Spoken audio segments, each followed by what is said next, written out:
Slater, and I wanted to do a video today to talk about finances. So I truly believe that this is the most important thing that you can be doing in your business. And today I just wanted to provide a little bit of insight on the metrics that we track in our business and what I believe you guys should be tracking as well. So I'm going to dive straight into it. If you look at the screen, we've got this thing called pulse number. So what the pulse number is this is basically a number that if it's going up in your business, then everything else is going up. So it's that one number that if all you did was track that, you would know that your business is growing. So an example is in a service-based business or a membership-based business or subscription or whatever it is that you're in, it would be things like membership numbers. So we have a little thing called CAPM, which is current active paying members. So that's the amount of people that are paying a recurring fee to us on a monthly basis, or it could be a weekly basis. So it's so important to track, and I believe it's probably the most important thing to track because it's that one number that you know, and if you focus on, then you know that it will be, you know that your business is growing, and it's so important to have that one number. So you have to work out what that number is for you. So I'll give you a little example. Say you're in e-commerce, right? You're not really on a subscription-based model. So what would be the number one number that you could track that would ensure that your business is growing? So if I was you, I would be tracking something like transactions. So how many transactions are you having monthly? Because if that is going up each month, then you know that your business is growing. So a little bit of homework there is just work out what that number is. If you're in subscription based, it would be, the amount of people who pay a certain amount of money per month. And for, things like anything that's not on a recurring basis, it would be more so probably transactions. That's what I would suggest. The next thing I track is the finances. So this is so important, and it's so interesting because so many people that we speak to don't know their finances, and it's sort of like if you don't track it, then how do you know to improve it, or where do you know even where you have to improve? So this is why I track gross revenue, my expenses, net profit, and net profit as a percentage. Just quickly on this, all I do is I have an Excel sheet, and I will do this literally until I physically can't, because I believe it's literally the most accurate way and to track your finances. So what I do is I open up a spreadsheet and I break down the month into weeks. And on the left-hand side, so say, for example, you go from the 1st to the 7th, I would have a box from the 1st to the 7th and 2 columns. And on the left-hand side, that's my expenses. And on the right-hand side, that's the revenue. And I put that data in every day. And at the end of the week, I basically work out, did I win? And the way that you win is that, was it a profitable week?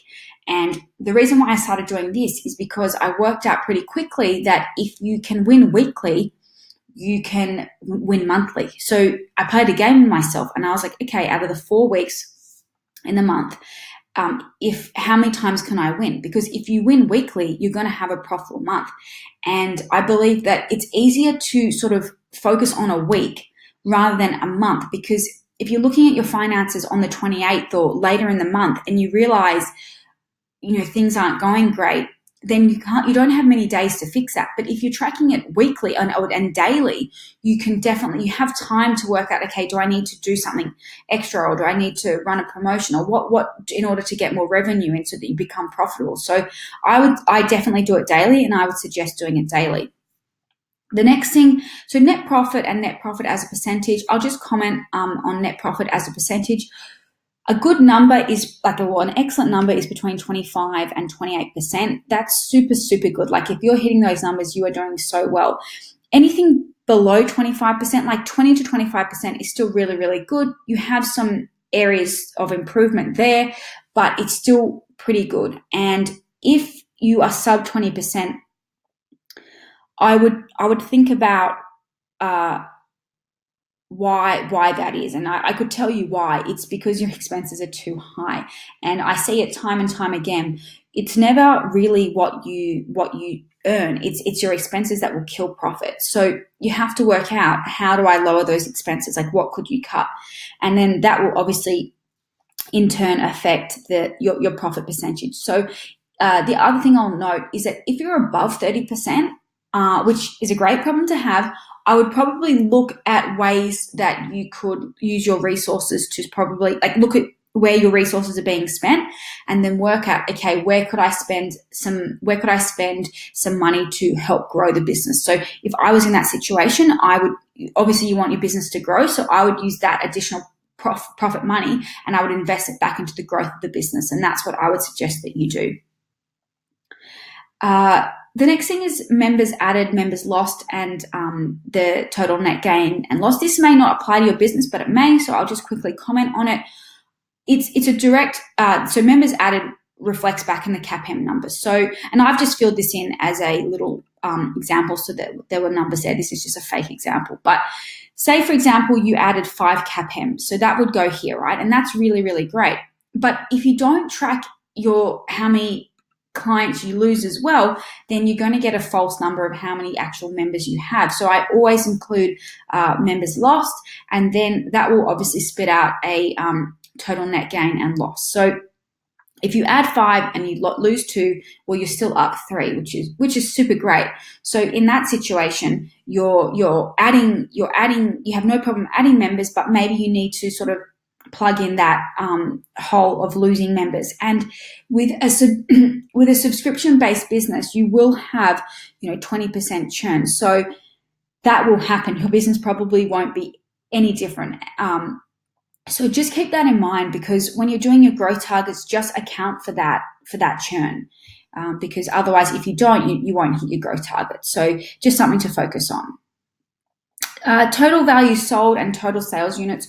What I'm talking about there is that's the amount of sort of sales. So say, for example, you have $100 a week subscription and a client stays with you for a year, that is $5,200 sales. So that's what the total value sold would be. It's not the cash collected. And although I am very much about the cash collected, this is also still really good to track because it shows you pipeline in your business. And if you do a good job in your business, that cash will definitely be collected. So we like to track it. And then you've got your total sales units sold. So once again, that goes back down to this, 5 members added. That would be, because we track CAPM and that's our pulse number, the total sales unit would be reflective of the amount of members that you added. So that's just really good to know. You've got other metrics in there like Instagram follows, Facebook group, and email list. You can add whatever social metrics you want, but these are the ones that we really like to track, especially email lists. That's really, really important because it's just bringing new people into the world, so into your world. So we suggest tracking that.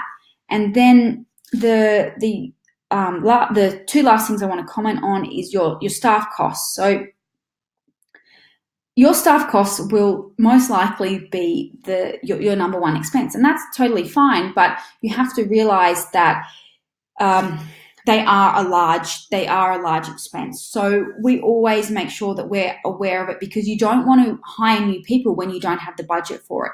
And so we always track how many full-time staff do we have, and combined, what are we paying them? And because you don't ever want it to, you don't ever want your wage expenses to be 90% of your expenses, because sometimes that can happen. So it's just really important to track and to gauge. And if you do have that extra budget in your profit, that's when you could look at hiring a new staff member. But it's just good to know where sort of your expenses are and how much you're paying your staff. And we also track things like contractors. One second. So it's good to know as well. It's just because you'll notice that a lot of your expenses will go there. I just like to really understand how much we really are spending on staff. And the thing to note here is that when you have full-time staff, they're fixed costs. And what I mean by that is they rent, like a staff member, a full-time staff member, it has to come out every week, and it's not a variable cost in that it can move. It's a fixed amount of money that has to come out weekly. So when you're trying to cut expenses down, you can't really move on your fixed costs. So it's just something to know and to consider when you hire full-time staff. And then the last thing I want to mention is cash on hand and tax accounts. So your cash on hand is just the amount of money that you have in your business bank account. It's just super important to track, and I believe that you should have 3 months of expenses in your cash on hand account. And the reason for that is if anything happens, you don't ever want to feel stressed or anxious that you can't make next week's pay or wages like that. So what we suggest doing is, like, if you realize that your expenses are around 10 grand a month, work your business bank account up to $30,000, and then you can start playing around with some money. Like, say you need to buy new equipment or you want to invest in some more stock or whatever it is that you want to do, you can do it only then when you've actually hit your 3-month goal. And then the last thing is cash in the tax account. So I'm really passionate about this, and it is so important that you put away money every single week for your tax. And the reason why I say this is that I've been hit with it. Drew and I have been hit with a tax bill before, and I can speak from experience. I don't want that to happen for you. And so what we do now is that we put away tax every single week, and it's in a different account, and we can't use it for anything else but the tax. So the other little tip I'll say here is that if you work out that you need to put away whatever it is, $500 a week, or if it's $200 a week, I would put an additional 25% in that account, because you never ever say, oh, I regret putting too much cash in my tax account, but you definitely regret, oh, I didn't put enough. And so super important that you do that. And yeah, it makes the biggest difference, because you'll never ever be hit with a tax bill that you didn't know was coming. And even if you didn't know it was coming, you have the money there. So I'd definitely recommend doing that. So there